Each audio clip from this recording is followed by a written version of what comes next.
Olá, eu sou a professora Sandra do canal Vem com a Físio. Hoje a nossa aula é sobre paralisia cerebral, uma afecção que ocorre durante o desenvolvimento do sistema nervoso central da criança, durante a infância, mais precisamente no encéfalo. Mas será que o cérebro dessa criança está realmente parado? Antes de responder essa pergunta, a Sandrinha tem um recadinho para você. No nosso canal, deixe seu like, se inscreva. Clicando no sininho, você receberá novas aulas, novos vídeos. Aproveite e compartilhe também com quem você desejar. Muito bem, vocês estão vendo aí um nome gigantesco, não é? Pois bem, vamos explicar parte por parte. Então, como eu disse, paralisia cerebral é uma encefalopatia crônica não progressiva da infância. Essa é a característica desta afecção. Encefalopatia por quê? Patia vem de sofrimento. Então, o sofrimento da área de encéfalo é crônica porque ela não vai desaparecer, vai perdurar durante toda a vida desta pessoa. Não progressiva se relaciona à lesão que levou a esta encefalopatia, que ocorre durante o período da infância. Bem, então é um distúrbio que resulta de uma lesão ou de um mau desenvolvimento do encéfalo, não é progressivo, então o caráter desta lesão não é progressivo. Pode ocorrer no período fetal, ou seja, durante a gestação da mãe, durante os primeiros anos da infância, e o principal é que ela se expressa em padrões anormais de postura e movimento, e está associada também com uma alteração no tônus muscular, que ele vai variar de acordo com o tipo e a área que foi acometida do encéfalo. Então, ela é crônica porque vai ficar com esta criança para o resto da vida dela. Porém, a lesão, uma vez ocorrida, ela não vai progredir. É um evento único. Bem, esta lesão, alguns autores consideram que ela pode ocorrer até o 7º ano de vida da criança, que é justamente durante o desenvolvimento do encéfalo. Como eu já disse, durante a gestação, o parto e até após o nascimento, né? Quando vai até 7 anos de idade. Esta afecção foi estudada primeiramente por um médico, William John Little, que ele começou a observar 47 crianças que apresentavam essas características diferentes na sua mobilidade, na sua postura. Isso aconteceu lá em 1843. E nesta época era conhecida como doença de Little. Depois, o nosso conhecido Freud também se deparou com essa afecção e foi Freud que deu o nome de paralisia cerebral para estas alterações. Porém, respondendo à pergunta que eu fiz inicialmente, o cérebro não está parado. Então, não é um nome atualmente adequado para esta situação. O cérebro da criança, ele vai se adaptar, ele vai buscar novos meios de contornar a lesão que ele sofreu. Isso está dentro da neuroplasticidade. Tem uma aula aí no nosso canal sobre neuroplasticidade, se você tiver maior interesse, vá lá e busque os conceitos da neuroplasticidade, porque é exatamente isso que vai acontecer com o cérebro desta criança. Ele vai buscar meios de continuar em funcionamento, óbvio. Então, ele só não vai funcionar de uma forma esperada, dentro dos padrões que nós conhecemos como padrões esperados de desenvolvimento, mas ele vai se adaptar. Acontece com muita frequência? Sim, infelizmente, a paralisia cerebral, essa encefalopatia, tem uma incidência alta, que uma variação grande também, né? Que é uma faixa grande. Então, cada 1.000 crianças, até 6, praticamente, podem nascer com paralisia cerebral em países desenvolvidos. Nos países em desenvolvimento, isso sobe para 7 crianças em cada 1.000 nascidas. Então, é alto ainda o índice, né, a incidência destas ocorrências. Depende muito também do grau de desenvolvimento da região geográfica do planeta e das más condições e cuidados pré-natais e de atendimento primário às gestantes. Quanto mais precário for esse atendimento, mais chances de ocorrer uma lesão que vai levar a esta encefalopatia. E as chances aumentam muito, olha só, entre os prematuros, principalmente os que têm menos de 1,5 kg, né? De 25 a 31 vezes mais chances de acontecer encefalopatia. Nós temos aqui no canal também uma aula sobre prematuridade. Muito interessante conhecer os fatores que levam à prematuridade e os riscos que ela promove.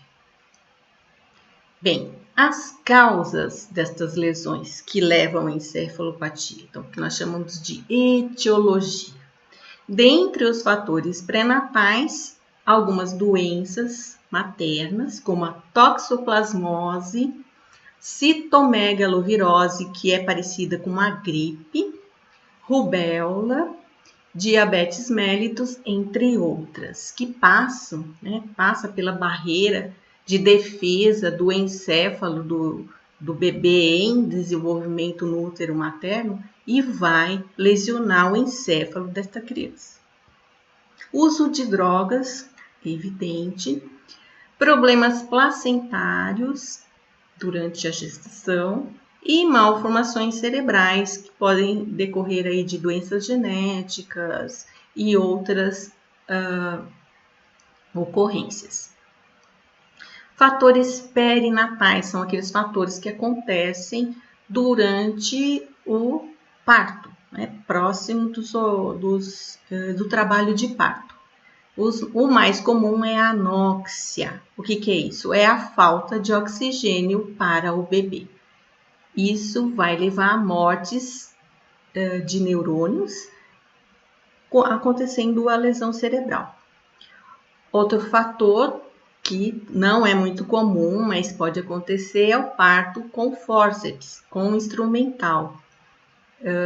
Os obstetras têm muita habilidade para realizar esse tipo de intervenção, porém, em alguns casos, isso acontecia mais lá no passado, hoje nem tanto.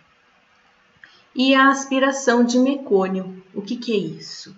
Mecônio é a excreção que o bebê faz ainda intraútero, ou seja, ele defeca, são as fezes, as primeiras fezes desse bebê. E antes de nascer, ainda dentro do útero, ele pode vir a acontecer. Isso é sinal de sofrimento fetal. Alguma coisa está fazendo com que esse bebê sofra. Pode ser por vários fatores, até a própria anóxia pode levar à evacuação intraútero, e como ele está aspirando o líquido amniótico, ele vai aspirar essa substância aqui, que é prejudicial para o desenvolvimento do cérebro. Pode levar também à morte de neurônios. E fatores pós-natais, depois que a criança nasce, né, considerando aí alguns autores até 7 anos de idade. São as infecções do sistema nervoso central, como as meningites e encefalites, trauma crânioencefálico, que nós chamamos de TCE, bater a cabeça, acidentes, né, batendo a cabeça, lesionando o encéfalo, não só o crânio, não só os ossos do crânio, mas precisa acontecer uma lesão no encéfalo também.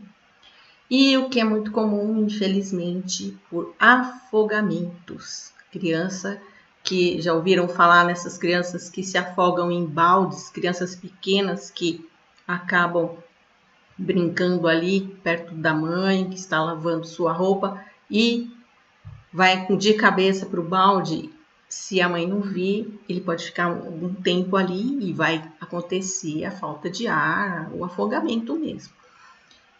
Em tanques e em piscinas, na praia, em qualquer lugar que possa ocorrer esse afogamento. E é muito triste, porque em alguns casos isso é irreversível. Aí vai acontecer a encefalopatia. Diagnóstico. Como é feito o diagnóstico, determinar se essa criança tem realmente paralisia cerebral ou não. Primeiro, o mais marcante, o déficit motor tem que ser evidente. Este é o fator principal da paralisia cerebral. É a característica. A ausência de condições progressivas, então, estas alterações motoras, elas podem até mudar, mas elas não podem piorar, não podem ter uma piora no seu quadro motor. Presença de reflexos primitivos que o bebê tem normalmente, mas se eles perdurarem por algum tempo, não desaparecerem, eles podem ser um sinal de que esse encéfalo não está se desenvolvendo adequadamente. Nos casos mais graves, um dos reflexos que é predominante e ele é praticamente obrigatório nesses casos, nós vimos, é um dos primeiros que nós avaliamos, é o reflexo tônico cervical assimétrico. Ele é normal até determinada idade. Se ele persistir, nós podemos desconfiar da paralisia cerebral. Outra maneira de se verificar é pedir exames de imagem. Então, a tomografia computadorizada ou uma ressonância magnética que vai mostrar alterações como dilatação ventricular, atrofias corticais. O que é isso? O córtex cerebral desta criança está diminuído ou até atrofiado totalmente e a presença de hidrocefalias. Nós temos no canal aí também uma aula sobre hidrocefalia. Então, aqui nós temos alguns exemplos de imagem. Aqui, esta região sofreu uma lesão. Nós não podemos dizer exatamente, só com a imagem, o que acarretou, qual foi a etiologia dessa lesão. Temos que vincular com a história da gestação, a história do parto, a história do desenvolvimento da criança para determinar a causa que levou a esta atrofia cortical. Um outro exemplo aqui é de citomegalovírus. Este tipo de vírus ele gosta de se alojar próximo aos ventrículos, causando lesões. Esses pontinhos brancos que nós vemos aqui nesta imagem é sinal de lesão por citomegalovírus, que vai causar graves alterações. Olha o tamanho desse ventrículo, que não são dilatações normais dos ventrículos. Esse aqui também bastante aumentado.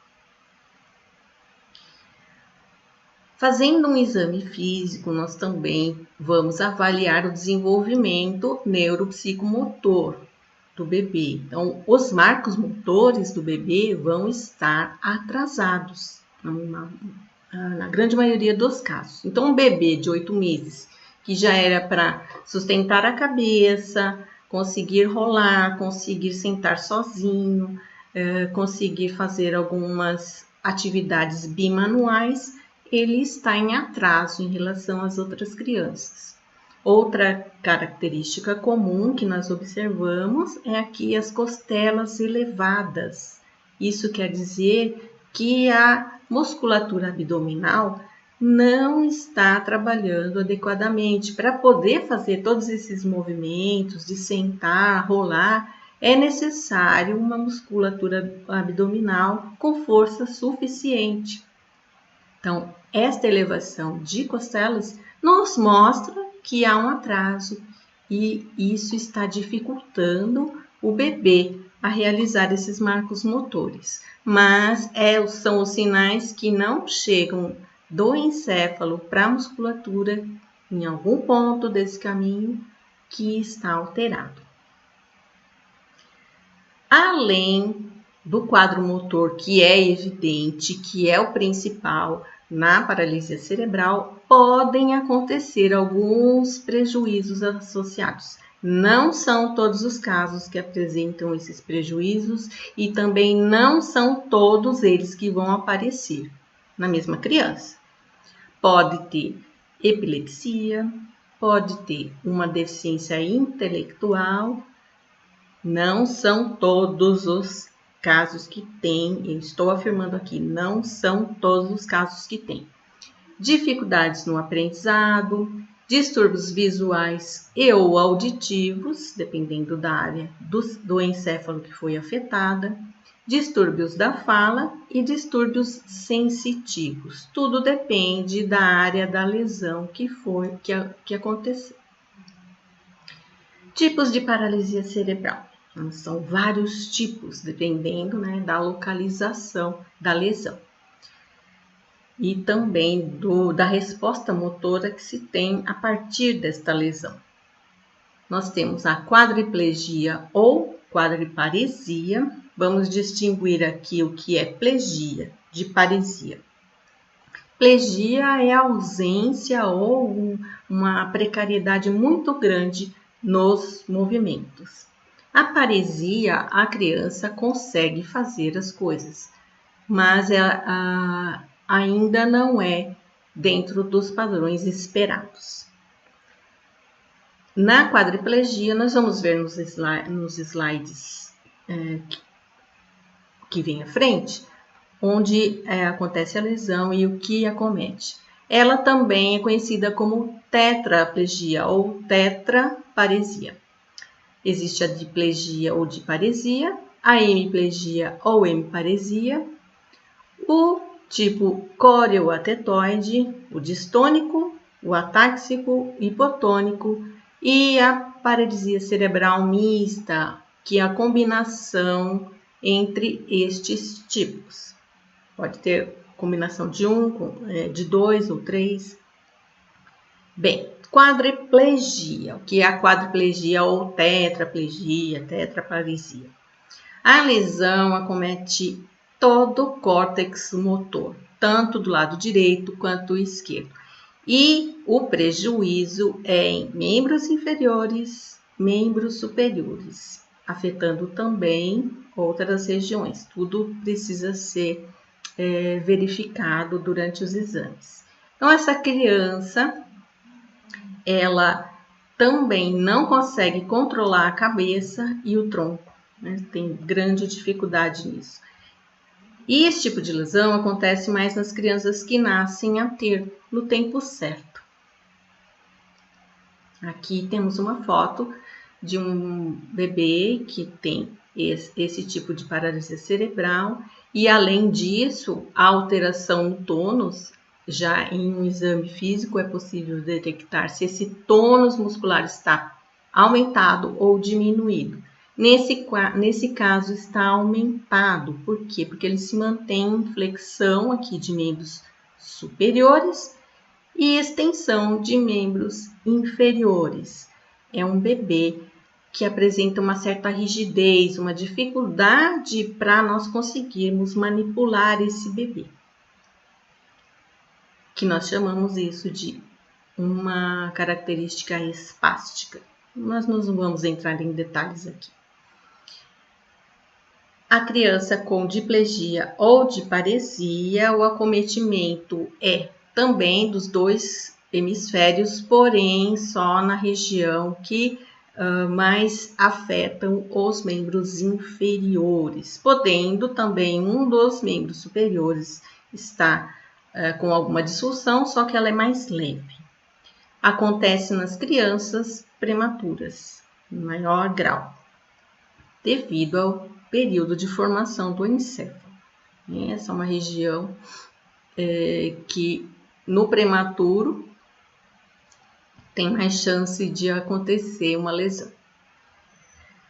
A postura e também a alteração de tônus é mais evidente em membros inferiores. Quando colocamos esse bebê em pé, na posição em pé, praticamente imediatamente ele fica na ponta dos pés. Isso vai perdurar durante toda a sua infância. Isso é uma das características. Aqui outro bebê também faz uma modificação na postura dos pés. Vemos em alguma atividade funcional também alguma alteração de membro superior, mas é mais evidente em membros inferiores. A hemiplegia é só um hemisfério que foi acometido com uma lesão, né? Só um lado do corpo estará comprometido. Pode ser mais acentuado em membro superior ou em membro inferior, ou de modo semelhante nos dois. Então, só um lado foi acometido. E é interessante aqui nós lembrarmos da decussação das pirâmides, que também tem uma aula sobre neuroanatomia geral do sistema nervoso central, se vocês quiserem ver. Por que acontece isso? A lesão é de um lado do encéfalo, do cérebro, e o corpo do contralateral é que vai ser acometido. Então, se o lado esquerdo tiver do encefálico foi acometido pela lesão, é o lado do direito do corpo que estará afetado e vice-versa. E acontece também nas crianças que nascem no tempo certo, a ter. Aqui um rapazinho já também mostrando aqui o seu lado esquerdo acometido.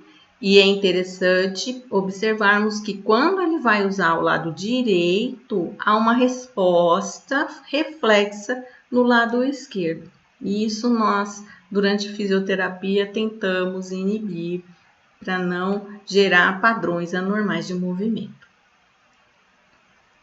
A ataxia, o tipo atáxico, a paralisia cerebral atáxica. A lesão é no cerebelo. Temos também aula sobre cerebelo. Nesse caso, os movimentos são bastante incoordenados, que o cerebelo é um dos responsáveis pela coordenação motora. A criança tem uma base alargada, o que é isso? Ela anda, caminha com os pés bastante afastados, muito desequilíbrio, uma criança que cai bastante, e o tônus tende a ser hipotônico. Então, uma diminuição no tônus desta criança. Ela tem dificuldade para permanecer sentada, em pé, caminhar devido a esse desequilíbrio grande que ela tem. Bem, o córeo-atetoide, a coreo-atetose e distonia são regiões bem específicas que são acometidas, os núcleos da base. Aqui nós temos na região bem profunda do encéfalo uma região de núcleos da base, também conhecido como gânglios da base. Neste caso, a presença de movimentos involuntários, a criança não consegue controlar voluntariamente os movimentos que aparecem no seu corpo. Tem um tônus flutuante, ou seja, o tônus às vezes vai lá para cima, então fica bem rígido e depois decai, é o caso da distonia. Ele fica hipotônico, então é bem difícil controlar movimento com essa alteração de tônus. E espasmos mantidos. Algumas regiões do corpo, por exemplo, a língua, a boca, podem se contrair e dificilmente sai desta contração, né? Fazendo desvios importantes da região onde acontece o espasmo, né? Temos também uma aula sobre o núcleos da base. Se quiser saber um pouquinho mais, você sai lá. Uma característica importante, um cuidado importante que temos que ter com as crianças com corioatetose ou distônicas é posicionamento, devido a esses movimentos involuntários que ela tem. Então, quando ela não tem uma sustentação adequada, começam a aparecer esses movimentos e não param. São movimentos que vão surgindo, isso leva a um cansaço muito grande para a criança. Então, é preciso, por exemplo, na sua cadeira, colocar alguns apoios, um cinto de segurança, uso de ótese, ótimo posicionamento para os pés, para poder dar um máximo de conforto e controle desses movimentos. Essas crianças dificilmente têm disfunção intelectual, elas estão com o seu cognitivo preservado, sabendo exatamente o que está acontecendo, só que por estes movimentos elas se cansam bastante e são mal interpretadas em algumas vezes. Isso não pode acontecer. Aqui também um outro caso, mostrando aqui, se não tiver um bom apoio, vão acontecer esses movimentos e eles levam a deformidades, podem levar a deformidades. Bem, e o prognóstico para estas crianças? O que a gente espera no futuro dessas crianças? Bom, depende de cada caso. Depende da relação entre o aspecto orgânico, ou seja, a extensão e a localização da lesão no encéfalo e, muito importante, o contexto sócio-histórico cultural no qual essa criança está inserida. Porque dependendo das condições, dos recursos que são oferecidos para essa criança, o prognóstico pode ser muito bom e ela vai se desenvolver adequadamente, sim, vai para a escola, vai aprender e vai ser um indivíduo, um cidadão com muito sucesso na sociedade. Conheço muitos casos. Então, esse aspecto é um dos mais importantes. É claro, considerando a lesão, também nós vamos esperar algumas coisas. Uma das perguntas que nos chegam quando a criança é muito bebê ainda, os pais, o cuidador pode perguntar, ele vai falar? Bom, o que é um bom prognóstico para a fala? Se essa criança começa a emitir sons reconhecíveis até 2 anos de idade, é um bom prognóstico para a linguagem verbal. Mas nós temos outros tipos de linguagem e as famílias sabem muito bem se comunicar com os seus filhos. Outro dado importante para a aquisição da fala é o sustento cefálico, ou seja, quando essa criança vai conseguir sustentar a cabeça, manter a cabeça no espaço. Se for pobre ou ausente até essa idade, aí é mais difícil que ela fale. Aí são outros recursos que serão empregados para ela se comunicar. Vai usar as mãos? Vai ter alguma habilidade bimanual? Bem, se ela tiver uma preferência de uso para uma das mãos até 5 anos de idade, também é um bom sinal de que ela vai usar os membros superiores. Mas no mesmo caso da fala, existem outros recursos que a criança pode utilizar.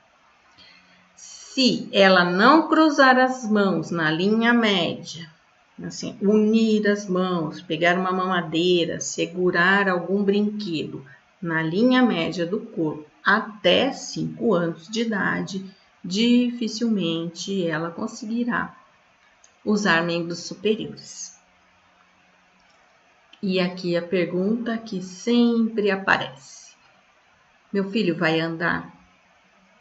Bem, tem algumas chances de andar, sim. A criança sustentar a cabeça até 9 meses de idade. Então, ela pode vir a andar entre 20 meses ou os intermediários, um pouco mais, um pouco menos. Se ela se sentar independentemente até 24 meses, pode ser que ela ande até por volta de 36 meses, e se ela engatinhar até 30 meses. Com 61 meses, aproximadamente, ela pode vir a caminhar. Claro, isso tudo vai depender do tratamento que ela recebe, de todos os recursos, de todas as áreas da saúde e da família que ela está recebendo, ok? Essa é uma classificação de Braga, existem outras, e o investimento para andar nem sempre nós aconselhamos. Depende de cada caso, depende se isso vai ser viável ou não. Aqui nós temos alguns pontos de referência, mas eu nunca posso afirmar que não vai andar ou que vai andar. Nós temos que acompanhar caso a caso. Alguns são bem evidentes que não, porém existem outras maneiras também de locomoção e outras coisas que essa criança pode desenvolver, não é mesmo? Crianças com hemiparesia geralmente andam. Ela tem um lado do corpo totalmente desenvolvido e às vezes até mais forte que o outro e acaba às vezes usando muito mais esse lado, o que nós precisamos equilibrar na fisioterapia. Enquanto as crianças com tetraparesia espástica raramente faz, de modo funcional.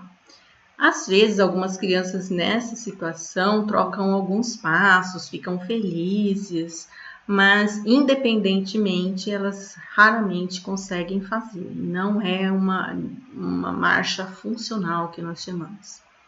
Já as que têm diparesia, ou seja, cometimento de membros inferiores principalmente, elas podem vir andar ou não. Às vezes precisam de um andador, que é o caso desse garotinho, ou de muletas, ou de uso de órteses. Pode ser que ela comece a andar durante a infância e pode perder a marcha durante a adolescência se não for investido nos exercícios adequados para a marcha, né, e outros aspectos emocionais envolvidos até durante a adolescência, porém, cada caso é um caso, como já falamos.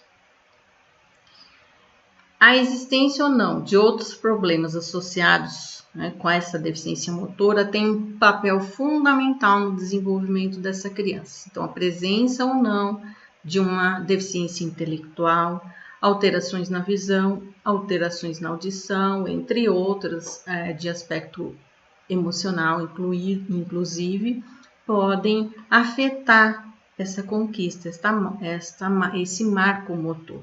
Mas eu gosto de enfatizar para os pais, para os cuidadores, que a criança tem outras coisas que nós podemos conquistar. E cada pequena conquista para eles é um gerador de felicidade. E nós precisamos mostrar isso para eles, demonstrar que eles são capazes de, no mínimo, nos dar um retorno afetivo, no mínimo. Isso é possível para qualquer caso, para todos os casos, eu diria. Bem, eu espero que vocês tenham gostado. Em relação às estruturas que nós falamos anatômicas aqui, nós temos aula de todas elas. Quem quiser se aprofundar, aproveite bastante o canal e estamos aqui à disposição para qualquer dúvida de vocês. Até breve!